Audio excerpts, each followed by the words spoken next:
Hello दोस्तों, नमस्कार। आप यहाँ पे देख सकते हैं बिहार विद्यालय परीक्षा समिति पटना की तरफ से लेटर यहाँ पे जारी हो गया है सक्षमता परीक्षा के लिए, जिसमें देख सकते हैं लिखा हुआ है विषय जो है बिहार विद्यालय विशिष्ट शिक्षक नियमावली 2023 के नियम 4 के आलोक में स्थानीय निकाय शिक्षकों की प्रथम सक्षमता परीक्षा 2024 से संबंधित विज्ञप्ति प्रारूप एवं आवेदन पत्र प्रारूप पर अनुमोदन प्राप्त करने के संबंध में देख सकते हैं यहाँ पे पत्रांक और दिनांक भी दे दिया गया है। यहाँ पे देख सकते हैं लिखा हुआ है कि उपयुक्त विषयक भौतिक प्रसंगाधीन पत्र के माध्यम से उपलब्ध कराए गए विषयांकित मार्गदर्शिका की कंडिका 12(1) के आलोक में स्थानीय निकाय शिक्षकों की प्रथम सक्षमता परीक्षा 2024 से संबंधित विज्ञप्ति प्रारूप एवं परीक्षा आवेदन पत्र का प्रारूप एतत् द्वारा संलग्न है, यानी नीचे दिया गया है। आगे देख सकते हैं अनुरोध है कि विज्ञप्ति प्रारूप एवं परीक्षा आवेदन पत्र के प्रारूप पर विभागीय अनुमोदन प्राप्त करने की कृपा की जाए। देख सकते हैं यहाँ पे लिखा हुआ है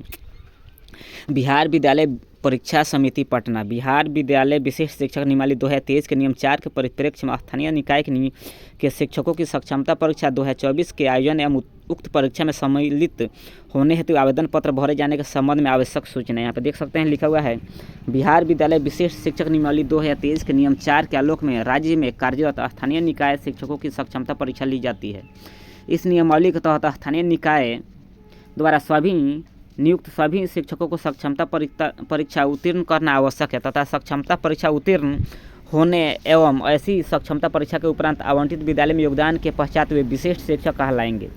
सक्षमता परीक्षा उत्तीर्णता के उपरांत आवंटित विद्यालय में योगदान करने की तिथि से इनका जिला स्तरीय एकल संवर्ग हो जाएगा। तत्संबंधी शिक्षा विभागीय अधिसूचना ज्ञापांक 11 नियमावली 1/2/23 अंश 2 135 दिनांक 15/1/24 के माध्यम से प्राप्त निर्देश एवं विभागीय पत्रांक के माध्यम से प्राप्त मार्गदर्शिका के आलोक में स्थानीय निकाय शिक्षकों की प्रथम सक्षमता परीक्षा जो है 2024 हेतु ऑनलाइन माध्यम से दिनांक 1/2/2024 से दिनांक 15/2/2024 तक की अवधि में आवेदन पत्र आमंत्रित किए जाते हैं। यानी जो भी परीक्षा होगी वह 1 से लेकर और आपको 15 तक होगी। उक्त परीक्षा का विस्तृत विवरण नीचे दिया गया। देख सकते हैं संरचना जो है परीक्षा जो होगी सक्षमता परीक्षा के प्रश्न जो होंगे बहुविकल्पीय होंगे। आगे देख सकते हैं प्रत्येक प्रश्न 1 अंक का होगा, निगेटिव मार्किंग भी नहीं होगी। परीक्षा में विषय देख लीजिए कौन कौन आएंगे। सभी कक्षा के लिए अलग अलग पाठ्यक्रम निर्धारित कर दिए गए हैं जो है कि पढ़ाए जाने वाले सभी विषय इनका विवरण निम्नवत है। यहाँ पे देख सकते हैं प्राथमिक विद्यालय में कक्षा 1 के लिए जो है भाषा एवं सामान्य विज्ञान सामान्य विषय कोड जो है 301 है। इसमें जो है प्राथमिक विद्यालय के शिक्षक अभ्यर्थियों को भाषा का अंतर्गत अंग्रेजी लेना है और अंग्रेजी के अलावा एक विषय कोई भी ले सकते हैं, जैसे हिंदी, उर्दू अथवा बांग्ला में से कोई भी एक ले सकते हैं। आगे देख सकते हैं मध्य विद्यालय के कक्षा 6 के शिक्षकों के लिए विषय और कोड जो है हिंदी के लिए 401 है, बांग्ला के लिए 402 है, मैथिली के लिए 403, अंग्रेजी के लिए 404, संस्कृत के लिए 405, अरबी के लिए 406, फारसी, भोजपुरी, उर्दू सबका अलग अलग कोड है। यहाँ पे देख सकते हैं गणित एवं विज्ञान का भी कोड है 410, सामाजिक विज्ञान का कोड 411, समाज विज्ञान का है 411, योग एवं शारीरिक शिक्षा 412, संगीत का 413। आगे देख सकते हैं 9th 10th के लिए भी दे दिया गया है, सब कोड दिया गया है अलग अलग यहाँ पे। उसके आगे देखेंगे यहाँ पे उच्चतर माध्यमिक विद्यालय के कक्षा 11-12 शिक्षकों के लिए भी विषय और विषय का कोड भी यहाँ पे दे दिया गया है। देख सकते हैं इसमें जो है आपको विषय 34 है और यहाँ पे देख सकते हैं 9th 10th में आपको 15 विषय हैं। आगे देख सकते हैं यहाँ पे पाठ्यक्रम जो है वह देख सकते हैं सक्षमता परीक्षा में 150 वस्तुनिष्ठ प्रश्न होंगे एवं इन प्रश्नों का विवरण तथा संख्या इत्यादि नीचे दिया गया है। आगे देख सकते हैं पाठ्यक्रम जो है इसका या TRE 1 और TRE 2 के जो भी मैंने BPSC से जो भी बिहार लोक सेवा आयोग के द्वारा आयोजित किया गया था TRE 1 TRE 2 एकदम सेम वही पाठ्यक्रम है। यहाँ पे परीक्षा पैटर्न तो आपको बता दें कि 150 वस्तुनिष्ठ प्रश्न होंगे। और आगे देख सकते हैं अध्यापक श्रेणी को 4 भागों में बांट दिया गया है, जिसमें 1 से 5 के लिए अध्यापकों के लिए है, 6 से 8 के लिए भी अध्यापक है, 9 से 10 के लिए अध्यापक, 11 से 12 के लिए अध्यापक है। इसमें देख सकते हैं कक्षा 1 से 5 के लिए भाषा के 30 प्रश्न, भाषा 2 के 40%, भाषा 3 के 80 प्रश्न। कक्षा 6 से 8 के लिए भी वैसे ही है और कक्षा 9 के लिए भी वैसे ही है। कक्षा 11 और 12 के लिए भी सेम टू सेम है। आगे देख सकते हैं अर्हता स्थानीय निकायों द्वारा राज्य के प्राथमिक, मध्य माध्यमिक, उच्च माध्यमिक विद्यालयों में नियुक्त एवं कार्यरत शिक्षक, शारीरिक शिक्षक सहित पुस्तकालय अध्यक्ष, यानी जो भी इसमें शामिल होंगे वह स्थानीय नियोजित शिक्षक होंगे, चाहे वह प्राथमिक हो, मध्य के हो या माध्यमिक हो या उच्च माध्यमिक हो, और साथ में शारीरिक शिक्षक भी शामिल होंगे और पुस्तकालय अध्यक्ष भी शामिल होंगे। आगे देख सकते हैं परीक्षा का शुल्क जो है सभी कोटि के अभ्यर्थियों के लिए परीक्षा शुल्क 1100 रुपया है। परीक्षा प्रक्रिया में अवधि देख सकते हैं। सक्षमता परीक्षा जो होगी कंप्यूटर बेस्ड टेस्ट होगी, यानी कंप्यूटर पर होगी, जिसे CBT कहा जाता है। CBT के माध्यम से आयोजित की जाएगी एवं इसकी अवधि 2 घंटे 30 मिनट की होगी। आगे देख सकते हैं यहाँ पे उत्तीर्णांक जो है, यहाँ पे देख सकते हैं उत्तीर्णांक देख सकते हैं आप क्या दिया हुआ है। उत्तीर्णांक जो है आपको यहाँ पे देख सकते हैं। सामान्य प्रशासन विभाग की संकल्प संख्या 2374 दिनांक 16/7/2007 के अनुरूप सक्षमता परीक्षा का न्यूनतम उत्तीर्णांक निम्नोक्त होगा। कोटि देख सकते हैं। सामान्य के लिए 40% अंक लाना है और पिछड़ा वर्ग के लिए 36.5% अंक लाना है। अत्यंत पिछड़ा वर्ग EBC के लिए 34% लाना है। अनुसूचित जाति और जनजाति और यानी SC/ST के लिए 32%, दिव्यांग और महिला के लिए 32%। आगे देख सकते हैं प्रमाण पत्र। सक्षमता परीक्षा 2024 उत्तीर्ण सभी अभ्यर्थियों को उत्तीर्णता प्रमाण पत्र भी दिया जाएगा। परीक्षा फॉर्म भरते समय शिक्षक अभ्यर्थियों का 3 जिलों का विकल्प भी देना अनिवार्य होगा। शिक्षक अभ्यर्थियों द्वारा भरे गए नए आवेदन सबमिट करने के उपरांत संबंधित जिला के जिला कार्यक्रम पदाधिकारी के लॉगिन में जाएगा। तत्पश्चात जिला कार्यक्रम पदाधिकारी द्वारा जांच के बाद अंतिम रूप से सबमिट कर दिया जाएगा, जिस पर जिला कार्यक्रम पदाधिकारी का डिजिटल साइन भी होगा। सत्यापन के दौरान जिला कार्यक्रम पदाधिकारी स्थापना यह आश्वस्त हो लेंगे कि शिक्षक अभ्यर्थी सक्षम स्थानीय निकाय द्वारा वास्तव में नियोजित शिक्षक यानी नियोजित शिक्षक के अलावा कोई भी यह फॉर्म नहीं डाल पाएंगे। सामान्य अभ्यर्थी के लिए यह जो है परीक्षा नहीं है। परीक्षा फॉर्म भरते समय शिक्षक अभ्यर्थी द्वारा खासकर पिता का नाम या पति का नाम, जन्म तिथि एवं योगदान की तिथि इत्यादि सही से भरा गया है या नहीं मिलान के उपरांत ही सबमिट करेंगे। आगे देख सकते हैं। परीक्षा देने के पश्चात मूल प्रवेश पत्र गुम होने की स्थिति में शिक्षक अभ्यर्थी को दोबारा सक्षमता परीक्षा देना पड़ेगा। आगे है सक्षमता परीक्षा फरवरी 2024 के अंतिम सप्ताह में होने की संभावना है, जिसके लिए फरवरी में तृतीय सप्ताह में प्रवेश पत्र निर्गत कर दिया जाएगा। यदि अपरिहार्य कारणवश इन तिथियों में परिवर्तन होता है तो इसकी सूचना समाचार पत्रों में विज्ञप्ति के माध्यम से दे दी जाएगी। आगे देखेंगे। समिति द्वारा निर्गत प्रवेश पत्र की शिक्षक अभ्यर्थी द्वारा डाउनलोड किया जाएगा। डाउनलोड किए गए प्रवेश पत्र को जिला कार्यक्रम पदाधिकारी स्थापना द्वारा माह दिसंबर 2023 के वेतन भुगतान का सत्यापन वेतन भुगतान पंजी से करके भौतिक हस्ताक्षर के उपरांत अपलोड किया जाएगा। शिक्षक अभ्यर्थी के आधार कार्ड, नियोजन इकाई द्वारा निर्गत नियुक्ति पत्र एवं फोटो का मिलान कर ही जिला कार्यक्रम पदाधिकारी स्थापना द्वारा प्रवेश पत्र पर हस्ताक्षर किया जाएगा। आगे देख सकते हैं। वैसे अभ्यर्थी जिन्हें सक्षमता परीक्षा देनी है उन्हें ऑनलाइन परीक्षा हेतु कंप्यूटर पर आवश्यक प्रैक्टिस करने की सलाह दी जाती है। यह प्रैक्टिस नज़दीकी विद्यालय के ICT लैब में कर सकते हैं संध्या 5 बजे के बाद, अथवा नज़दीकी प्राथमिक शिक्षण संस्थान, जिला शिक्षा प्रशिक्षण संस्थान, जिला प्रशिक्षण महाविद्यालय में संध्या 7:30 से 9:30 के बीच में भी कर सकते हैं। शिक्षक अभ्यर्थी यदि चाहें तो अपनी सुविधा के अनुसार निजी कंप्यूटर संस्थान में भी प्रैक्टिस कर सकते हैं। आगे देखेंगे। सक्षमता परीक्षा उत्तीर्ण के पश्चात सभी उत्तीर्ण अभ्यर्थियों का विद्यालय आवंटन के पूर्व काउंसलिंग होगा, जिसमें उनके प्रमाण पत्रों की जांच की जाएगी तथा थंब इम्प्रेशन एवं आइरिस रिकॉग्निशन का मिलान किया जाएगा। जिला कार्यक्रम पदाधिकारी की स्थापना यह ध्यान रखेंगे कि सभी प्रकार के न्यायालयीय, शिक्षक, अपीलीय प्राधिकार में विचाराधीन मामलों से संबंधित अभ्यर्थी का सक्षमता परीक्षा आवेदन पत्र सबमिट नहीं हो सके। आगे देखेंगे। यह सक्षमता परीक्षा स्थानीय निकायों द्वारा विधिवत चयन उपरांत नियोजित व कार्यरत शिक्षकों के लिए है। इससे इतर कोई भी शिक्षक व्यक्ति इस परीक्षा में शामिल होने हेतु पात्र नहीं। आगे देखेंगे। इसका अतिरिक्त पूर्व में नियोजित रहे एवं वर्तमान में नियोजन मुक्त हो गए यानी हट चुके हैं या सेवानिवृत्त हो चुके यानी रिटायर हो चुके शिक्षक अभ्यर्थी इस परीक्षा में सम्मिलित नहीं होंगे। शिक्षक द्वारा अपने जिला के जिला कार्यक्रम पदाधिकारी के माध्यम से ऑनलाइन भरे गए परीक्षा आवेदन के विवरणों के आधार पर समिति द्वारा उनका प्रवेश पत्र निर्गत किया जाएगा। प्रवेश पत्र निर्गत किए जाने मात्र से परीक्षा के लिए अभ्यर्थी की पात्रता की संपुष्टि नहीं होगी। परीक्षा आवेदन भरे जाने की प्रक्रिया से लेकर परीक्षा फल प्रकाशन व प्रमाण पत्र निर्गत करने की प्रक्रिया के बीच अथवा परीक्षा फल प्रकाशन के पश्चात शिक्षक के सेवा काल में यदि किसी भी समय यह पाया जाता है कि संबंधित परीक्षार्थी इस परीक्षा हेतु पात्र नहीं था तो उसका अभ्यर्थित्व परीक्षा फल एवं प्रमाण पत्र रद्द कर दिया जाएगा। निर्धारित अवधि में विहित शुल्क के साथ जिस इच्छुक अभ्यर्थी का ऑनलाइन आवेदन जिला कार्यक्रम पदाधिकारी से स्थापना के माध्यम से समिति को प्राप्त नहीं होगा उसका प्रवेश पत्र निर्गत नहीं किया जाएगा। यहाँ पे देख सकते हैं नॉर्मलाइजेशन भी होगा। कंप्यूटर बेस्ड टेस्ट विधि से आयोजित की जाने वाली परीक्षा जिसमें अभ्यर्थियों की संख्या अपेक्षाकृत ज़्यादा होती है का आयोजन एक से अधिक पालियों तिथियों में किया जाता है। ऐसी परीक्षाओं में सामान्यतः अलग अलग पालियों के प्रश्न पत्रों का अलग अलग कठिनाई स्तर होने के कारण इन परीक्षाओं का परीक्षाफल तैयार करने के पूर्व नॉर्मलाइजेशन की विधि अपनाई जाती है, ताकि किसी विशेष पाली के अभ्यर्थियों को कोई लाभ या हानि नहीं हो। इसके लिए हम परीक्षा में भी नॉर्मलाइजेशन विधि अपनाकर परीक्षाफल प्रकाशित किया जाएगा। आगे देखेंगे, नॉर्मलाइजेशन की प्रक्रिया के उपरांत अभ्यर्थी का जो भी नॉर्मलाइजेशन स्कोर होगा वही अभ्यर्थी का प्राप्तांक होगा। अभ्यर्थियों की उत्तीर्णता अथवा अनुत्तीर्णता का निर्धारण इसी प्राप्तांक के आधार पर कंडिका संख्या 9 में दिए गए उत्तीर्णांक प्रतिशत के अनुसार होगा, न कि रॉ स्कोर यानी सही प्रश्नोत्तर के आधार पर प्राप्त अंक। आगे देखेंगे, उदाहरण के स्वरूप समझा भी दिया गया है यहाँ पे।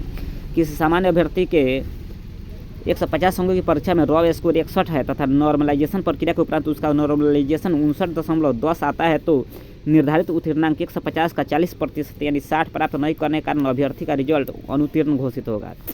यदि परीक्षा में गलत उत्तर है तो नेगेटिव मार्किंग का प्रावधान नहीं है, किंतु नॉर्मलाइजेशन की प्रक्रिया में अपेक्षाकृत अधिक प्रश्नों के गलत उत्तर दिए जाने की स्थिति में नॉर्मलाइजेशन स्कोर में ऋणात्मक प्रभाव आ सकता है।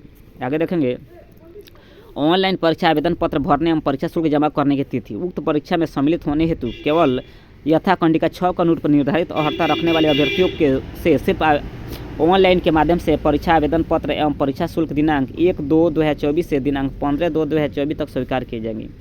परीक्षा आवेदन पत्र भरने की विधि जो है, अभ्यर्थी समिति की वेबसाइट जो है www.bsebsaksham.com यानी सक्षमता.com पर जाकर क्लिक करना होगा। क्लिक करने पर सक्षमता एग्जामिनेशन 2024 का लिंक खुलेगा, जिस पर अभ्यर्थी आवेदन कर सकते हैं। ऑनलाइन आवेदन भरने से पूर्व आवेदक सुनिश्चित होने कि उनके पास उनका कार्यरत अपना ईमेल आईडी तथा मोबाइल नंबर मौजूद है। अभ्यर्थी अपना ईमेल आईडी एवं मोबाइल नंबर अंतिम परीक्षा फल प्रकाशित होने तक सुरक्षित रखेंगे। आखिर देखेंगे, परीक्षा आवेदन पत्र समिति के वेबसाइट पर भरने की विधि निम्नवत है। उपयुक्त वेबसाइट पर आवेदन की प्रक्रिया 3 चरण में पूर्ण होगी। पहला पंजीकरण करना है, दूसरा फॉर्म भरना है, तीसरा भुगतान करना। पंजीकरण में क्या होगा, प्रथम बार में अभ्यर्थी रजिस्टर न्यू कैंडिडेट पर क्लिक करेंगे तथा तत्पश्चात इनिशियल रजिस्ट्रेशन का पेज खुलेगा। रजिस्ट्रेशन पेज पर आवेदक अपनी संबंधित सूचनाएं भरेंगे एवं रजिस्टर बटन पर क्लिक करेंगे। रजिस्टर करने के पश्चात आवेदक को उसके पंजीकृत मोबाइल पर SMS के माध्यम से OTP भेजा जाएगा। OTP डालकर रजिस्ट्रेशन की प्रक्रिया का पूर्ण करेंगे। यूजर ID आवेदक का पंजीकृत मोबाइल नंबर रहेगा, जिसका उपयोग कर लॉगिन कर सकेंगे। फॉर्म भरना, उसके बाद आवेदक अपने रजिस्ट्रेशन मोबाइल नंबर एवं पासवर्ड के सहयोग से पोर्टल में मुख्य पेज पर लॉगिन कर सकेंगे। लॉगिन करने पर आवेदन पत्र का पेज खुलेगा। आवेदन पत्र में कुछ बॉक्स पूर्व से भरे होंगे जिसे आवेदक द्वारा रजिस्ट्रेशन के समय भरा गया था। उस पेज पर अभ्यर्थी अपना व्यक्तिगत एवं शैक्षणिक विवरण भरेंगे। परीक्षा शुल्क का भुगतान करना, आवेदन पत्र भरने के उपरांत मेक पेमेंट का ऑप्शन खुल जाएगा। तत्पश्चात सेलेक्ट पेमेंट गेटवे में से किसी एक पेमेंट गेटवे को सेलेक्ट कर भुगतान करना सुनिश्चित करेंगे।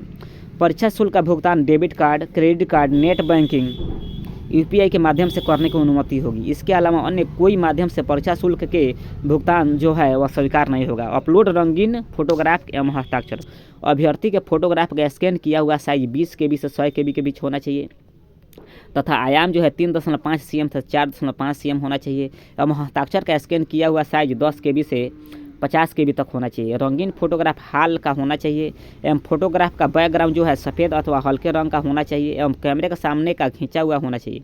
फोटोग्राफ में अभ्यर्थी की आंखें एवं चेहरा स्पष्ट रूप से दिखना चाहिए।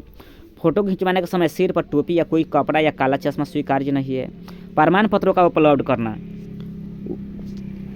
अभ्यर्थी निम्नांकित प्रमाण पत्रों की अभिप्रमाणित प्रति अपलोड करेंगे। मैट्रिक 10 का प्रमाण पत्र एवं अंक पत्र, इंटर 12 का प्रमाण पत्र एवं अंक पत्र, स्नातक प्रमाण पत्र एवं अंक पत्र, स्नातकोत्तर का प्रमाण पत्र एवं अंक पत्र, BEd, DLEd, BLiB अन्य प्रशैक्षणिक का प्रमाण पत्र एवं अंक पत्र। आरक्षित श्रेणी के आवेदकों के लिए सक्षम प्राधिकार द्वारा निर्गत जाति प्रमाण पत्र, आधार कार्ड। आगे देख सकते हैं आप, आगे देख सकते हैं यहाँ पे जो है, आगे देखिए यहाँ पे लिखा हुआ है कौन कौन सा। यहाँ पे टेट, सीटेट, एस्टेट उत्तीर्णता प्रमाण पत्र भी लोड करेंगे। नियोजन निकाय द्वारा जारी नियुक्ति पत्र भी, दिव्यांग आवेदकों के लिए सक्षम प्राधिकार द्वारा निर्गत प्रमाण पत्र भी। अभ्यर्थी आवेदन पत्र भरने के पूर्व व्यू बटन को क्लिक कर अपने द्वारा भरे गए आवेदन पत्र को पुनः जांच और रिव्यू कर लेंगे। यदि ऑनलाइन भरे गए आवेदन पत्र में कोई भी त्रुटि हो तो ये एडिट बटन को क्लिक कर अपना वांछित विवरण सुधार करते हुए अपने अभ्यर्थी को सुनिश्चित करने के लिए सेव करें। अब अभ्यर्थी अपने यूजर आईडी एवं पासवर्ड को भविष्य के लिए सुरक्षित रख लेंगे एवं इसकी गोपनीयता बनाए रखेंगे। इस यूजर आईडी एवं पासवर्ड को समिति कार्यालय में कदापि नहीं भेजेंगे। ऑनलाइन के अलावा किसी भी अन्य माध्यम से आवेदन पत्र स्वीकार नहीं किया जाएगा। यह आवश्यक है कि ऑनलाइन परीक्षा आवेदन पत्र स्वयं के द्वारा भरा जाए। किसी आवेदक का अपूर्ण रूप से भरा हुआ अथवा एक से आगे देख सकते हैं यहाँ पे 1 से अधिक आवेदन प्राप्त होने पर आवेदन पत्र जो है अस्वीकृत यानी रद्द कर दिया जाएगा। ऑनलाइन परीक्षा आवेदन पत्र में आवेदक द्वारा भरे गए विवरण गलत पाए जाने पर उनके आवेदन पत्र को अस्वीकार करते हुए उनका परीक्षा फल रद्द कर दिया जाएगा। घोषणा पत्र एवं आवेदन पत्र पर हस्ताक्षर के लिए अंग्रेजी के बड़े अक्षर कैपिटल लेटर का प्रयोग वर्जित है यानी नहीं किया जाएगा। आवेदन पत्र भरने के पश्चात आवेदक अपने आवेदन फॉर्म की एक हार्ड कॉपी डाउनलोड करेंगे एवं सुरक्षित संधारित रखेंगे। भरे गए आवेदन में किसी प्रकार की गलत जानकारी दिए जाने पर उम्मीदवार की उम्मीदवारी निरस्त कर दी जाएगी। सभी अभ्यर्थियों को सलाह दी जाती है कि सभी तरह की अद्यतन सूचनाओं के लिए समिति के वेबसाइट का अवलोकन करते रहेंगे। इस परीक्षा हेतु ऑनलाइन माध्यम से आवेदन करने के इच्छुक पात्र अभ्यर्थी को परामर्श दिया जाता है कि ऑनलाइन आवेदन पत्र भरने के क्रम में अपने सभी विवरणों को पूर्णतः सही भरा जाना सुनिश्चित करेंगे। अभ्यर्थी द्वारा ऑनलाइन माध्यम से भरे गए आवेदन पत्र में दिए गए विवरण युक्त प्रवेश पत्र ही निर्गत किया जाएगा। एक बार ऑनलाइन आवेदन जमा हो जाने के उपरांत किसी भी विवरण में किसी भी संशोधन का अनुरोध मान्य नहीं होगा। आवेदन ऑनलाइन के क्रम में वांछित विवरण को सही भरा जाएगा। किसी भी स्तर पर त्रुटिपूर्ण हो विवरण अंकित करने के लिए अभ्यर्थी स्वयं दोषी होंगे तथा उनका अभ्यर्थित्व किसी भी स्तर पर समाप्त किया जा सकता है। अंतिम रूप से आवेदन पत्र जमा करने के उपरांत इस सक्षमता परीक्षा से संबंधित किसी भी प्रकार की त्रुटि के लिए सुधार हेतु दावा मान्य नहीं होगा। अतः अपना जो भी आवेदन है वह सावधानीपूर्वक भरना है। अपूर्ण त्रुटिपूर्ण एवं निर्धारित प्रक्रिया के तहत परीक्षा शुल्क की राशि नहीं जमा होने की स्थिति में परीक्षा आवेदन पत्र को अस्वीकृत कर दिया जाएगा, जिसकी सारी जवाबदेही संबंधित अभ्यर्थी की होगी। परीक्षा आवेदन पत्र में विवरण को शुद्ध अंकित किए जाने के संबंध में यहाँ पे निर्देश दे दिया गया है। इस परीक्षा हेतु ऑनलाइन माध्यम से आवेदन करने के इच्छुक पात्र अभ्यर्थी को परामर्श दिया जाता है कि ऑनलाइन आवेदन पत्र भरने क्रम में अपने सभी विवरणों को पूर्णतः सही भरा जाना सुनिश्चित करेंगे। आवेदक द्वारा ऑनलाइन भरे गए परीक्षा आवेदन के विवरणों के आधार पर समिति द्वारा उसका प्रवेश पत्र निर्गत किया जाएगा। आवेदकों की सुविधा के लिए परीक्षा आवेदन पत्र का प्रपत्र समिति के पोर्टल पर अपलोड किया गया है। आवेदक को परामर्श दिया जाता है कि वे प्रथमतः आवेदन प्रपत्र डाउनलोड कर लें तथा उससे वांछित विवरणों को पहले पहली बाती कॉलम से भर लें तथा उसको उपरांत इन विवरणों को पोर्टल पर ऑनलाइन प्रविष्ट करें। यह कार्य मात्र आवेदन के पोर्टल पर विवरणों की ऑनलाइन शुद्ध प्रविष्टि के उद्देश्य से किया जाना है। अतः डाउनलोड किए गए आवेदन पत्र को भौतिक रूप से न तो समिति कार्यालय में भेजे जाने की आवश्यकता है न ही इसे स्वीकार किया जाएगा। वैसे इच्छुक आवेदक जो ऑनलाइन परीक्षा आवेदन पत्र साइबर कैफे के माध्यम से भर रहे हैं उन्हें परामर्श दिया जाता है कि वे स्वयं साइबर कैफे में बैठकर कंप्यूटर स्क्रीन पर विवरणों की जा रही प्रविष्टि यानी एंट्री का सतर्कतापूर्वक अवलोकन करते रहें तथा यह आश्वस्त होकर ही सभी विवरण सही एवं त्रुटि रहित भरे गए हैं वे अपने आवेदन को सबमिट करेंगे। आवेदक आवेदन पत्र भरने के पूर्व व्यू बटन को क्लिक कर अपना द्वारा भरे गए ऑनलाइन परीक्षा आवेदन पत्र को पुनः जांच कर लें। यदि ऑनलाइन भरे गए आवेदन पत्र में कोई त्रुटि हो तो एडिट बटन करके अपना वांछित विवरण सुधारते हुए आवेदन को सुरक्षित करने के लिए सेव बटन पर क्लिक करें। सबमिट किए जाने के पश्चात त्रुटि के निराकरण से संबंधित कोई भी अनुरोध स्वीकार नहीं होगा। यहाँ पे देख सकते हैं मेन जो है कभी कभी ऐसा भी देखा गया कि ऑनलाइन आवेदन पत्र भरते समय EWS अत्यंत पिछड़ा वर्ग के आवेदक द्वारा पोर्टल पर त्रुटिवश EWS आर्थिक रूप से कमजोर वर्ग श्रेणी अथवा EWS आर्थिक रूप से कमजोर वर्ग के आवेदक के द्वारा EBC अत्यंत पिछड़ा वर्ग श्रेणी अंकित कर दिया जाता है, जो पूर्णतः गलत है। आवेदक द्वारा अपने ऑनलाइन आवेदन पत्र में अंकित किए गए आरक्षण श्रेणी के आधार पर ही उनका परीक्षा परिणाम तैयार होगा। अतः उक्त के आधार पर ही जिला आवंटन का निष्पादन किया जा सकता है। त्रुटिपूर्ण आरक्षण श्रेणी अंकित किए जाने की स्थिति में उनका परीक्षा परिणाम एवं जिला का आवंटन प्रभावित होगा, जिसकी संपूर्ण जवाबदेही आवेदक की होगी। अतः आवेदक आरक्षण श्रेणी अंकित करने में पर्याप्त सतर्कता बरतेंगे। निर्धारित अवधि में विहित शुल्क के साथ ऑनलाइन आवेदन नहीं किए जाने वाले आवेदक का प्रवेश पत्र निर्गत नहीं किया जाएगा। अभ्यर्थी द्वारा ऑनलाइन माध्यम से भरे गए आवेदन पत्र में दिए गए विवरण युक्त प्रवेश पत्र ही निर्गत किया जाता है। आगे देखेंगे इस परीक्षा से संबंधित किसी भी जानकारी के हेल्पलाइन नंबर दे दिया गया है एवं 2 नंबर दिया गया, संपर्क कर सकते हैं या ईमेल कर सकते हैं जी सक्षमता परीक्षा@gmail.com पर भेजी जा सकती है। विज्ञप्ति में किसी भी बिंदु पर विसंगति की स्थिति में शिक्षा विभाग का निर्णय आदेश मान्य होगा। यहाँ पर देख सकते हैं तो यह जो है नोटिफिकेशन है नियोजित शिक्षकों के लिए जो इस परीक्षा में अगर पास करते हैं तो उन्हें बीपीएससी टीयर 1 टीयर 2 के तरह जो भी शिक्षक बने हुए हैं उस तरह ये भी शिक्षक बनेंगे इन्हें, और इन्हें विशिष्ट शिक्षक कहा जाएगा। धन्यवाद।